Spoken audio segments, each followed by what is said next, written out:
হজরত সুলাইমান এবং হজরত ইয়াকুব আলাইহিস সালামের মৃত্যুর পর এরা এবার এতটা চরম পর্যায়ে গিয়েছে যে তাদের ঐশী বাণী সে তাওরাত কিতাবের মধ্যে তারা সংযোজন বিয়োজন করা শুরু করে দিয়েছে।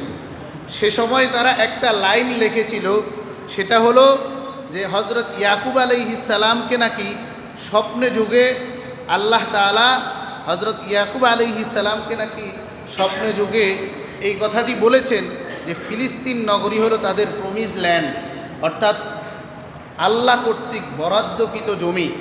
এটা নাকি তারা তাওরাতের মধ্যে লেখা আছে, এটা তাদের পক্ষ থেকে আল্লাহর বাণীর মধ্যে তারা সংযোজন করেছে যে এটা নাকি স্বপ্নের মধ্যে হজরত ইয়াকুব আলাইহিস সালামকে দেখিয়েছে।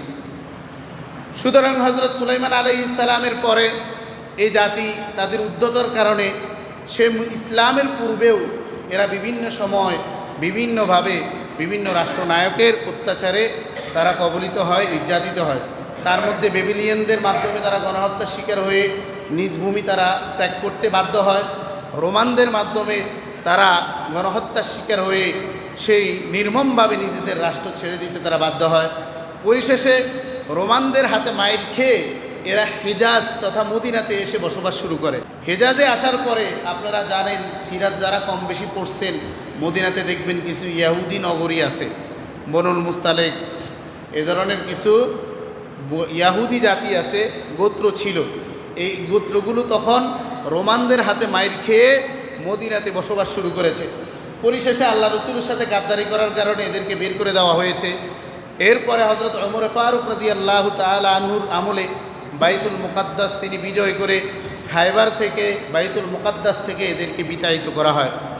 কালের পরিক্রমায় এভাবেই তারা নির্বাসন জীবনযাপন করে, এভাবেই তারা রাস্তাঘাটেই থাকে, তাদের কোনো আবাদ ভূমি, কোনো রাষ্ট্র তাদের গঠন হয় না। পরিশেষে 1800 সালে, সালগুলো মনে রাখবেন, 1800 সালে 1800 শতাব্দীতে এদের মনে জাগ্রত হলো যে এভাবেই আমরা শুধুই মাত্র বঞ্চিত হচ্ছি। বিশ্বের হালচালগুলো আমাদেরকে বুঝতে হবে। বিশ্ব নেতৃত্ব যদি নিতে হয় তাহলে দুটো জিনিসেরই দরকার, একটা হলো অর্থনীতি আর একটা হলো শিক্ষা। অর্থনীতির ব্যাপারে তারা খুবই পটু ছিল, সেই আমল থেকেই যেখানেই যেত সেখানে ব্যবসা বাণিজ্যে তারা লিপ্ত থাকতো। কাব বিন আশরাফের কথা ইতিহাসের কিতাবের মধ্যে পাওয়া যায়, হাদিসের কিতাবে পাওয়া যায়। এই কাব বিন আশরাফ ছিল বিরাট বড় একজন ব্যবসায়ী। নবী সাল্লাল্লাহু আলাইহি সাল্লামের বিরুদ্ধে তার গোলাম বান্দীদের মাধ্যমে গালমন্দ করত। এই ইহুদি জাতির সর্দার ছিল, তো তাদের অর্থনীতি সচল ছিল, যদিও তারা যাযাবর। আপনারা দেখবেন যাযাবর যারা এই রাস্তাঘাটের আশপাশে যারা থাকে এদের অর্থনীতি অনেক চাঙ্গা।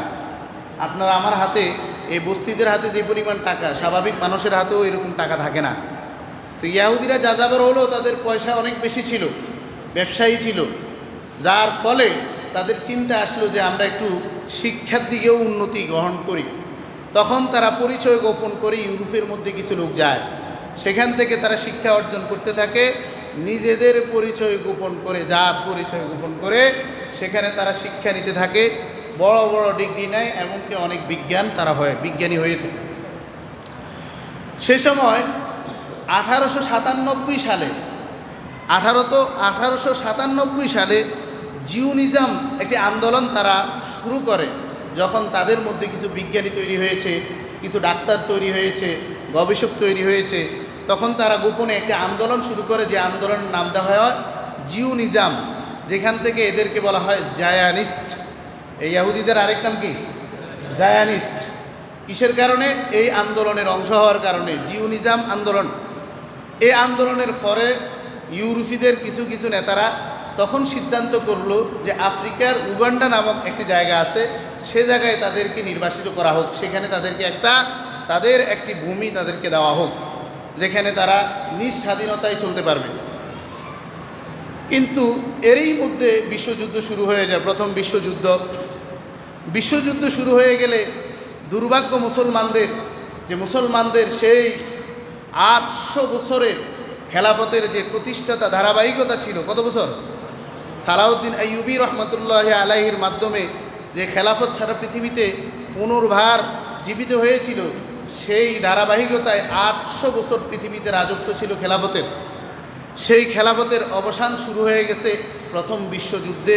শোচনীয়ভাবে তুর্কি সেনাপতিরা তারা পরাস্ত হওয়ার মাধ্যমে ইসলামী খেলাফতের অবসান ঘটে। সেই ইসলামী খেলাফতের আওতাধীন ছিল তৎকালীন সময়ের ফিলিস্তিন এবং আরব ভূখণ্ডগুলো। এই আরব নেতা পেটুয়া বাহিনীগুলো, এই লুবিয়ার দাস আর নারী লুবি এই নেতাগুলো তৎকালীন সময় ব্রিটিশ সরকারের সাথে হাত মিলিয়ে মুসলমানদের খেলাফত ধ্বংসের জন্য তুর্কিদের বিরুদ্ধে গিয়েছে, এই যুক্তি দিয়ে যে তুর্কিরা হলো অনারবি, আমরা হলাম আরবি, আমরা যেহেতু ইসলামের অধিক হকদার, আমাদের উপরে বাহির থেকে আরেকজনে কেন নেতৃত্ব দিবে, কাজেই তুর্কিদের শাসন আমরা মানি না, ওসমানীয় শাসন আমরা মানি না, আমরা এদেরকে বয়কট করে ব্রিটিশদের সাথে সুর মিলিয়ে তৎকালীন সময় ওসমানী সাম্রাজ্যকে তারা বিতাড়িত করে সেই ব্রিটিশদের গোলামিয়ত্ব তারা পরিধান করল। ওই সময় এই যে ইসরায়েলি ইয়াহুদিদেরকে, যাদেরকে উগান্ডা দেওয়ার কথা, যখন মুসলমানদের হাত থেকে খেলাফত ছুটে গেছে, তখন ওই ইউরোপীয়দের মাথায় শয়তানের খেলা শুরু হয়ে গেছে যে উগান্ডা নয়, তাদেরকে ফিলিস্তিনের পাশেই তাদেরকে রাখতে হবে।